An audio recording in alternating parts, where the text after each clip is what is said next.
माध्यमिक शिक्षक eligibility test, शिक्षक पात्रता परीक्षा, सभी अभ्यर्थियों के लिए सामान्य भाग।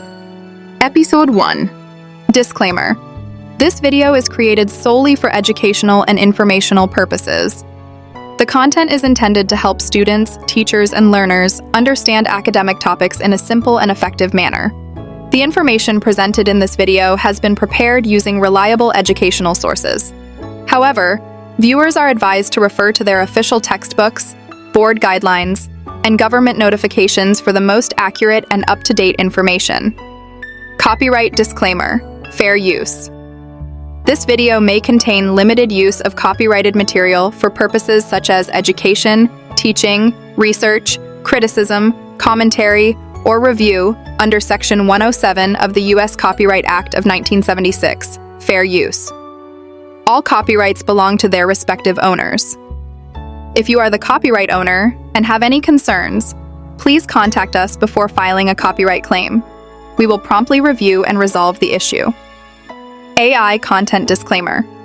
Some parts of this content may have been created, refined, translated, or edited with the assistance of artificial intelligence, AI. Every effort has been made to verify the accuracy of the information before publication. No professional advice. The content provided on this channel is for educational purposes only and should not be considered legal, medical, financial, or professional advice. Liability. The channel owner shall not be held responsible for any errors, omissions, or consequences arising from the use of the information presented in this video.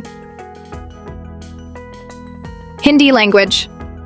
अपठित गद्यांश नाटक, एकांकी, घटना, निबंध, कहानी आदि से साहित्यिक, वैज्ञानिक, सामाजिक समरसता, तात्कालिक घटनाओं पर आधारित प्रश्न समझ, व्याख्या, व्याकरण, मौखिक योग्यता, अपठित गद्यांश पद्म पर आधारित प्रश्न समझ, व्याख्या, व्याकरण, मौखिक योग्यता।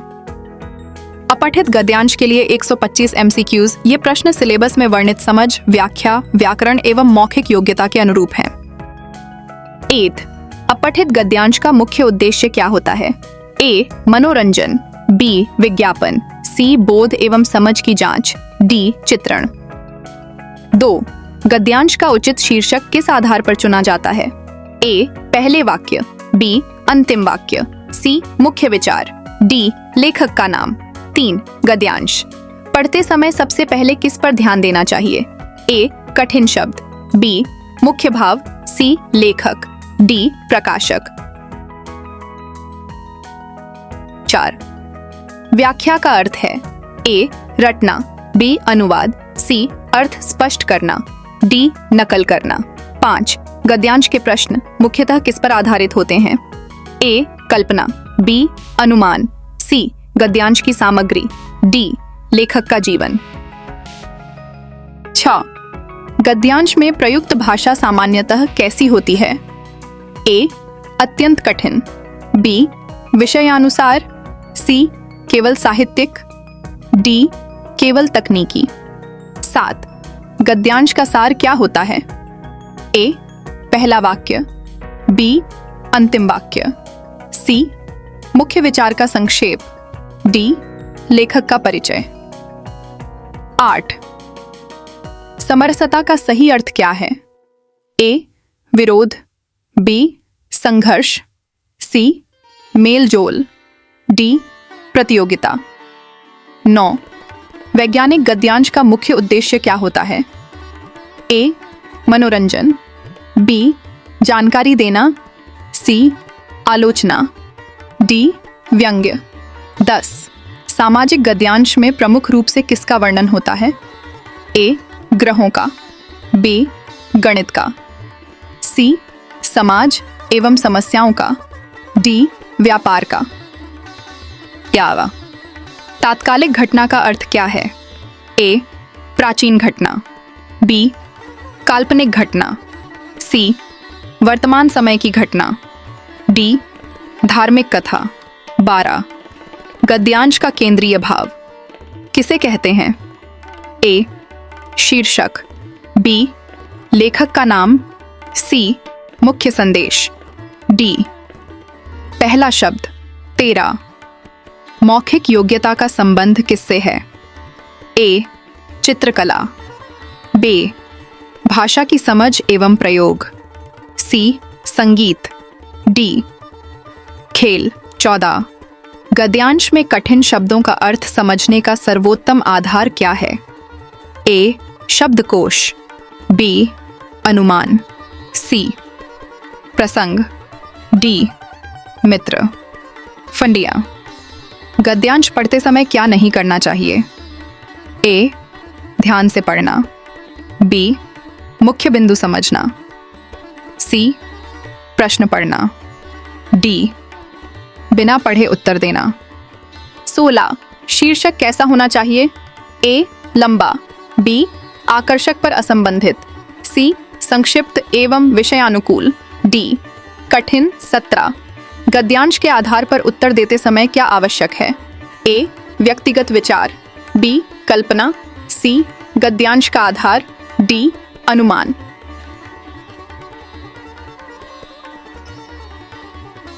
18. साहित्यिक गद्यांश में प्रमुखता किसकी होती है? ए.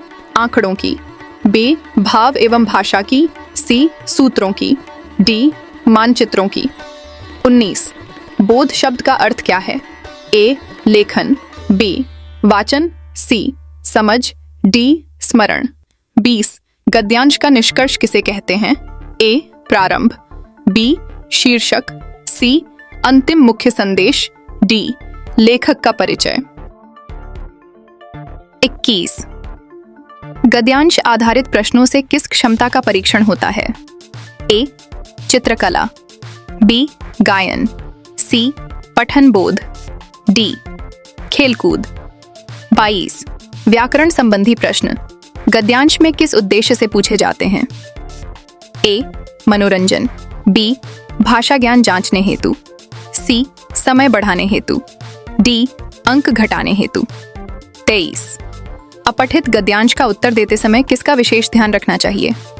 ए. अपनी राय, बी. अनुमान, सी. गद्यांश के तथ्य, डी. इंटरनेट। गद्यांश में लेखक का उद्देश्य पहचानने के लिए क्या समझना आवश्यक है? ए. प्रकाशक, बी. मूल्य, सी. मुख्य विचार, डी. पृष्ठ संख्या। 25. अपठित गद्यांश के प्रश्नों में सबसे महत्वपूर्ण क्या है?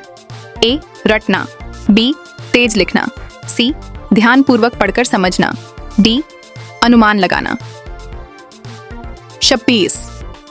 अपठित गद्यांश में तथ्यात्मक प्रश्न किस पर आधारित होते हैं? ए. कल्पना, बी. दिए गए तथ्य, सी. अनुमान, डी. व्यक्तिगत विचार। 27. गद्यांश का मुख्य विचार पहचानने का सबसे अच्छा तरीका क्या है? ए. केवल पहला वाक्य, बी. केवल अंतिम वाक्य, सी. पूरे गद्यांश का अध्ययन, डी. शीर्षक देखना। 28. व्याख्या करते समय किसका ध्यान रखा जाता है? ए. शब्द संख्या, बी. भाव एवं आशय, सी. लेखक का पता, डी. प्रकाशन वर्ष। 29. गद्यांश में प्रयुक्त शब्द का अर्थ सामान्यतः कैसे ज्ञात किया जाता है? ए. रटकर, बी. शब्दकोश देखकर ही, सी. प्रसंग के आधार पर, डी. अनुमान से। 30. अपठित गद्यांश का अध्ययन किस कौशल का विकास करता है? ए. चित्रकला, बी. संगीत, सी. पठन बोध, डी. अभिनय। 31. गद्यांश का सार लिखते समय क्या आवश्यक है? ए. सभी वाक्य लिखना, बी. अपने विचार जोड़ना, सी. मुख्य बिंदुओं का संक्षेप, डी. उदाहरण बढ़ाना। 25. साहित्यिक गद्यांश में किसका महत्व अधिक होता है? ए. आंकड़ों का, बी. सूत्रों का, सी. भाव एवं शैली का, डी. मानचित्रों का। 33. वैज्ञानिक गद्यांश में किस प्रकार की भाषा होती है? ए. भावुक, बी. व्यंग्यात्मक, सी. तथ्यपरक, डी. काल्पनिक। 34. सामाजिक गद्यांश का उद्देश्य क्या होता है? ए. मनोरंजन, बी. भ्रम फैलाना, सी. सामाजिक जागरूकता, डी. विज्ञापन। 30. गद्यांश का शीर्षक सामान्यतः कैसा होना चाहिए? ए. लंबा, बी कठिन, सी संक्षिप्त एवं सार्थक, डी अलंकारिक। 36 मौखिक योग्यता का परीक्षण किससे संबंधित है? ए चित्र बनाना, बी गणना करना, सी भाषा की समझ, डी प्रयोग करना। 37 गद्यांश के प्रश्नों का उत्तर देते समय क्या नहीं करना चाहिए? ए ध्यान से पढ़ना, बी तथ्य देखना, सी मुख्य विचार समझना, डी कल्पना से उत्तर देना। 28 गद्यांश में प्रयुक्त भाषा का चयन किस पर निर्भर करता है? ए पाठक की आयु, बी विषय वस्तु, सी लेखक का निवास, डी प्रकाशक। 30 सारांश का अर्थ क्या है? ए विस्तार, बी आलोचना, सी संक्षिप्त प्रस्तुति, डी अनुवाद। 40 गद्यांश पढ़ने का प्रथम उद्देश्य क्या है? ए उत्तर याद करना, बी कठिन शब्द ढूंढना, सी आशय समझना, डी लेखक का परिचय जानना। गद्यांश के प्रश्न किस प्रकार की क्षमता मापते हैं? ए अभिनय, बी लेखन गति, सी समझ एवं विश्लेषण, डी चित्रकला। 42 गद्यांश में निहित संदेश को क्या कहते हैं? ए प्रस्तावना, बी शीर्षक, सी केंद्रीय भाव, डी भूमिका। 43 अपठित गद्यांश का उत्तर किस आधार पर होना चाहिए? ए व्यक्तिगत अनुभव, बी समाचार, सी गद्यांश की सामग्री, डी इंटरनेट। 44 व्याकरण संबंधी प्रश्नों का उद्देश्य क्या है? ए समय लेना, बी कठिनाई बढ़ाना, सी भाषा ज्ञान जांचना, डी मनोरंजन करना। 45 गद्यांश का निष्कर्ष क्या दर्शाता है? ए आरंभ, बी लेखक का परिचय, सी अंतिम संदेश, डी शीर्षक। किसी शब्द का उचित अर्थ ज्ञात करने के लिए क्या आवश्यक है? ए रटना, बी अनुमान, सी संदर्भ, डी चित्र। 37 अपठित गद्यांश में समझ का अर्थ क्या है? ए याद करना, बी लिखना, सी अर्थ ग्रहण करना, डी सुनाना। 48 गद्यांश का सबसे महत्वपूर्ण तत्व क्या होता है? ए लेखक का नाम, बी प्रकाशन तिथि, सी मुख्य विचार, डी चित्र। 45 गद्यांश के उत्तर देते समय भाषा कैसी होनी चाहिए? ए कठिन, बी अलंकारिक, सी स्पष्ट एवं सटीक, डी अत्यधिक विस्तृत। 50 अपठित गद्यांश का अभ्यास करने से किसमें सुधार होता है? ए चित्रकला, बी हस्तलेखन, सी पठन एवं विश्लेषण क्षमता, डी गायन। अपठित गद्यांश में लेखक का उद्देश्य जानने के लिए क्या समझना आवश्यक है? ए शब्दों की संख्या, बी लेखक का जीवन, सी मुख्य भाव, डी प्रकाशक। 52 गद्यांश में दिए गए तथ्य किस प्रकार के होते हैं? ए काल्पनिक, बी प्रस्तुत सामग्री पर आधारित, सी अनुमानित, डी असत्य। 33 गद्यांश का उचित शीर्षक किससे संबंधित होना चाहिए? ए लेखक, बी चित्र, सी मुख्य विषय, डी प्रकाशक। 54 अपठित गद्यांश में मौखिक योग्यता का संबंध किससे है? ए चित्रकला, बी गणित, सी भाषा के प्रयोग से, डी विज्ञान। 55 गद्यांश पढ़ते समय सबसे पहले क्या करना चाहिए? ए उत्तर लिखना, बी पूरा गद्यांश पढ़ना, सी विकल्प देखना, डी शीर्षक बदलना। संटिहास, गद्यांश में प्रयुक्त कठिन शब्दों का अर्थ किस आधार पर समझना चाहिए? ए अनुमान, बी रटना, सी संदर्भ, डी शब्द गिनना। 77 गद्यांश के प्रश्नों में व्याख्या का अर्थ क्या है? ए कहानी लिखना, बी अनुवाद करना, सी भाव स्पष्ट करना, डी कविता सुनाना। 58 अपठित गद्यांश में किस प्रकार की योग्यता का परीक्षण होता है? ए अभिनय, बी चित्रकला, सी पठन बोध, डी गायन इंक्टिनयन। गद्यांश का सार कैसा होना चाहिए? ए विस्तृत, बी कल्पनात्मक, सी संक्षिप्त एवं सटीक, डी हास्यपूर्ण 60। गद्यांश में दिए गए उत्तर किस पर आधारित होने चाहिए? ए व्यक्तिगत अनुभव, बी समाचार, सी गद्यांश की सामग्री, डी इंटरनेट। 16 गद्यांश में मुख्य विचार सामान्यतः कहाँ मिलता है? ए केवल पहले वाक्य में, बी केवल अंतिम वाक्य में, सी पूरे गद्यांश में, डी कहीं नहीं। वैज्ञानिक गद्यांश की प्रमुख विशेषता क्या है? ए भावुकता, बी कल्पना, सी तथ्य एवं तर्क, डी हास्य। 37 साहित्यिक गद्यांश में किसका महत्व अधिक होता है? ए आंकड़े, बी सूत्र, सी भाषा एवं भाव, डी मानचित्र। 64 सामाजिक गद्यांश का प्रमुख उद्देश्य क्या होता है? ए मनोरंजन, बी व्यापार, सी सामाजिक चेतना, डी विज्ञापन।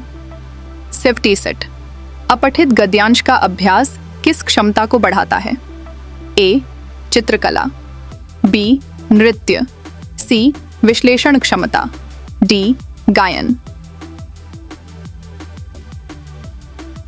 87 गद्यांश में केंद्रीय भाव का अर्थ क्या है? ए पहला वाक्य, बी अंतिम शब्द, सी मुख्य संदेश, डी लेखक का परिचय। 67 गद्यांश के प्रश्न हल करते समय क्या आवश्यक है? ए अनुमान, बी कल्पना, सी सावधानीपूर्वक अध्ययन, डी शीघ्रता। 68 अपठित गद्यांश में व्याकरण संबंधी प्रश्न क्यों पूछे जाते हैं? ए समय बढ़ाने हेतु, बी कठिन बनाने हेतु, सी भाषा ज्ञान जांचने हेतु, डी मनोरंजन हेतु। इन गद्यांश का निष्कर्ष क्या बताता है? ए शीर्षक, बी लेखक का नाम, सी अंतिम विचार, डी प्रकाशन वर्ष 70। बोध शब्द का सही अर्थ क्या है? ए स्मरण, बी लेखन, सी समझ, डी वाचन। 37 गद्यांश का सही उत्तर देने के लिए क्या आवश्यक है? ए कल्पना, बी अनुभव, सी तथ्यात्मक समझ, डी अनुमान। 75 गद्यांश में प्रयुक्त भाषा कैसी होनी चाहिए?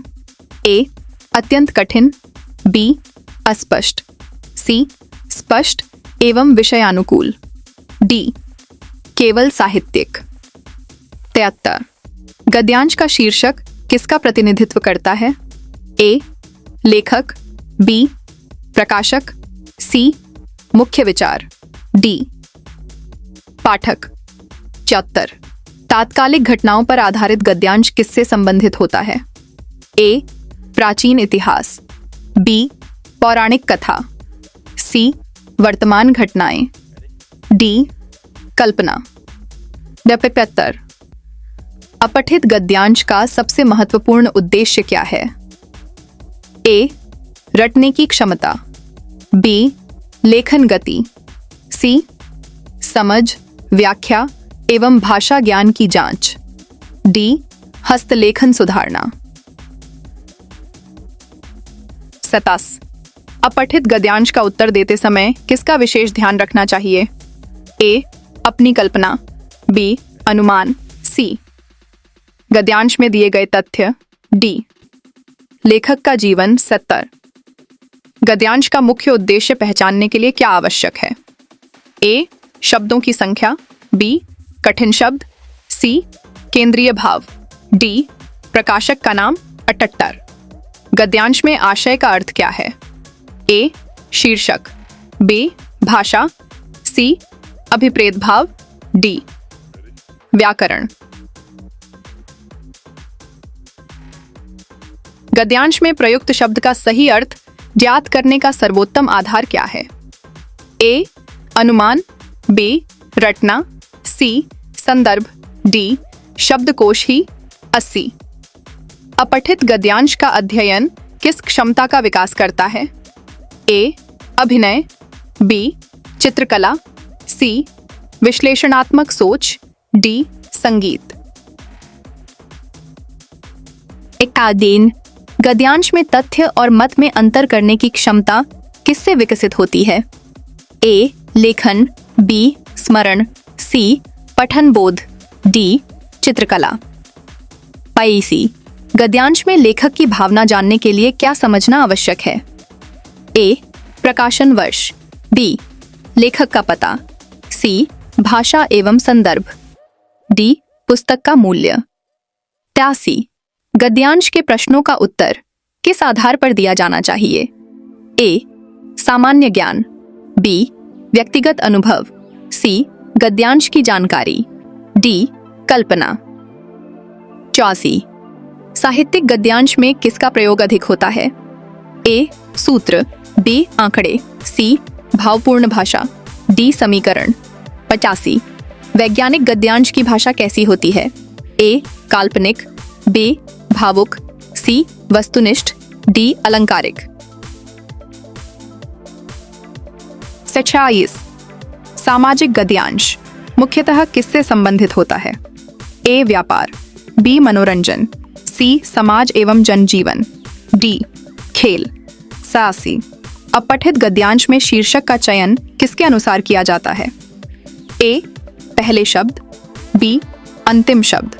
सी, मुख्य विषय। डी, लेखक का नाम। 88 गद्यांश का सार लिखते समय क्या नहीं करना चाहिए? ए, मुख्य बिंदु लिखना। बी, संक्षेप में लिखना। सी, अनावश्यक विवरण जोड़ना। डी, सरल भाषा रखना। 79 गद्यांश में प्रयुक्त भाषा का उद्देश्य क्या होता है? ए, भ्रम उत्पन्न करना। बी, कठिन बनाना। सी, विचार स्पष्ट करना। डी, समय बढ़ाना। 90 गद्यांश आधारित प्रश्नों में किस प्रकार की योग्यता का मूल्यांकन होता है? ए, खेल कौशल। बी, चित्रकला। सी, भाषा एवं समझ। डी, संगीत। 19 गद्यांश में निष्कर्ष का अर्थ क्या है? ए, आरंभ। बी, उदाहरण। सी, अंतिम निर्णय या संदेश। डी, शीर्षक, पादी। गद्यांश पढ़ते समय सबसे प्रभावी तरीका क्या है? ए, केवल प्रश्न पढ़ना। बी, केवल शीर्षक पढ़ना। सी, पूरा गद्यांश ध्यान से पढ़ना। डी, केवल अंतिम अनुच्छेद पढ़ना। 10-18 अपठित गद्यांश के प्रश्नों का उद्देश्य क्या है? ए, रटने की क्षमता जांचना। बी, हस्तलेखन देखना। सी, समझ एवं विवेचन क्षमता जांचना। डी, चित्रकारी देखना। 14 गद्यांश में प्रयुक्त किसी शब्द का सही अर्थ किससे निर्धारित होता है? ए, शब्द की लंबाई। बी, उसका उच्चारण। सी, उसका संदर्भ। डी, उसका रंग। 3 गद्यांश के आधार पर सही उत्तर चुनने के लिए क्या आवश्यक है? ए, अनुमान। बी, कल्पना। सी, तथ्यात्मक विश्लेषण। डी, सामान्य ज्ञान। 96 तात्कालिक घटनाओं पर आधारित गद्यांश का मुख्य उद्देश्य क्या है? ए, इतिहास बताना। बी, मनोरंजन करना। सी, वर्तमान घटनाओं की जानकारी देना। डी, कविता सिखाना। 77 गद्यांश में व्याकरण संबंधी प्रश्नों का आधार क्या होता है? ए. लेखक का परिचय, बी. पुस्तक का नाम, सी. गद्यांश की भाषा, डी. प्रकाशन वर्ष 28। अपठित गद्यांश। हल करते समय सबसे बड़ी गलती क्या होती है? ए. ध्यान से पढ़ना, बी. मुख्य विचार समझना, सी. बिना पढ़े उत्तर देना, डी. शब्दार्थ देखना। 99। गद्यांश में समझ का सर्वोत्तम प्रमाण क्या है? ए. तेज पढ़ना, बी. कठिन शब्द याद करना, सी. सही उत्तर देना, डी. लंबा उत्तर लिखना। सौंटाई दा। शिक्षक पात्रता परीक्षा में अपठित गद्यांश का मुख्य उद्देश्य क्या है? ए. केवल व्याकरण जांचना, बी. केवल शब्दार्थ पूछना, सी. केवल लेखन क्षमता जांचना, डी. समझ, व्याख्या, व्याकरण एवं मौखिक योग्यता का मूल्यांकन करना।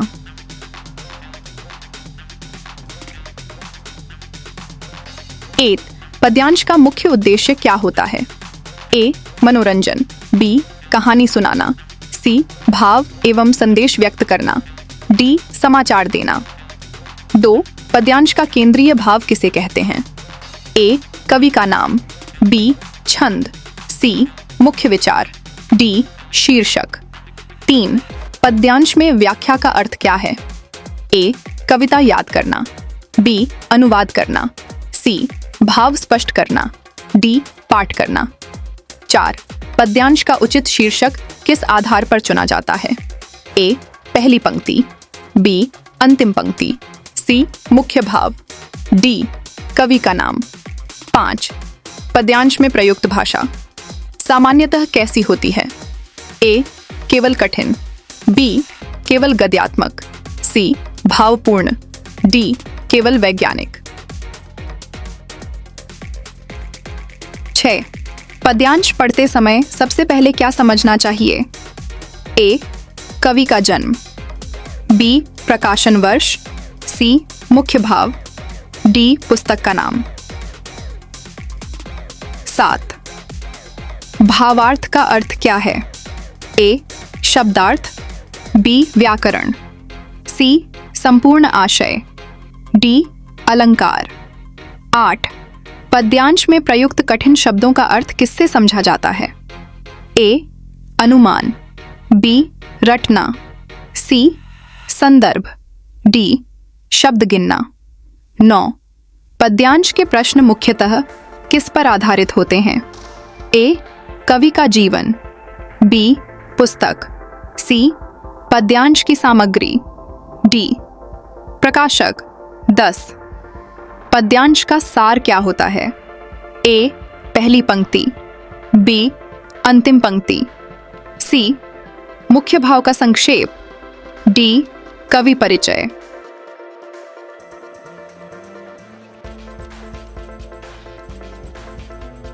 ग्याला। मौखिक योग्यता का संबंध किससे है? ए. चित्रकला, बी. संगीत, सी. भाषा की समझ, डी. खेल। 12. पद्यांश में रस किससे संबंधित होता है? ए. व्याकरण, बी. छंद, सी. भावानुभूति, डी. वर्तनी। 13. पद्यांश का उत्तर देते समय किसका ध्यान रखना चाहिए? ए. अपनी कल्पना, बी. अनुमान, सी. पद्यांश के भाव, डी. इंटरनेट। 14. पद्यांश का मुख्य संदेश किसे कहते हैं? ए. शीर्षक, बी. कवि का नाम, सी. केंद्रीय भाव, डी. छंद। 15.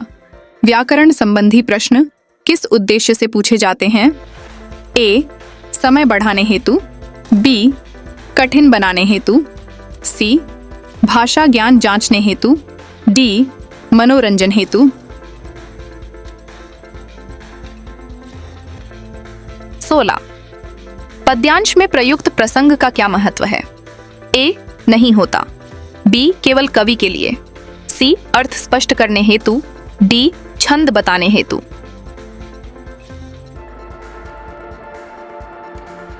पद्यांश में प्रयुक्त शब्द का सही अर्थ किस आधार पर ज्ञात होता है? ए. लंबाई, बी. उच्चारण, सी.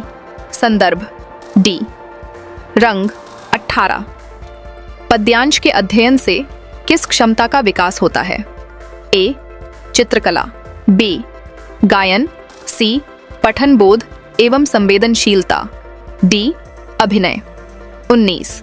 पद्यांश में अलंकार का उद्देश्य क्या होता है? ए. कठिन बनाना, बी. शब्द बढ़ाना, सी. भाषा को प्रभावशाली बनाना, डी. नियम बताना। 20. पद्यांश का निष्कर्ष क्या दर्शाता है? ए. आरंभ, बी. शीर्षक, सी. अंतिम भाव या संदेश, डी. कवि का परिचय। 21. पद्यांश में समझ का अर्थ क्या है? ए. याद करना, बी. सुनाना, सी. भाव ग्रहण करना, डी. लिखना। 22. पद्यांश के प्रश्नों का उत्तर किस आधार पर दिया जाना चाहिए? ए. व्यक्तिगत विचार, बी. सामान्य ज्ञान, सी. पद्यांश में निहित भाव, डी. कल्पना। 23. पद्यांश का उचित अध्ययन किसके लिए आवश्यक है? ए. केवल शब्दार्थ, बी. केवल व्याकरण, सी. भाव, भाषा एवं आशय, डी. केवल कवि परिचय। 24. पद्यांश आधारित प्रश्नों का मुख्य उद्देश्य क्या है? ए. रटने की क्षमता, बी. लेखन गति, सी. समझ, व्याख्या एवं भाषा ज्ञान की जांच, डी. हस्तलेखन जांचना। 25. शिक्षक पात्रता परीक्षा में अपठित पद्यांश का उद्देश्य क्या है? ए. केवल कविता याद कराना, बी. केवल व्याकरण पूछना, सी. केवल शब्दार्थ पूछना, डी. समझ, व्याख्या, व्याकरण एवं मौखिक योग्यता का मूल्यांकन करना। Please subscribe Learn channel.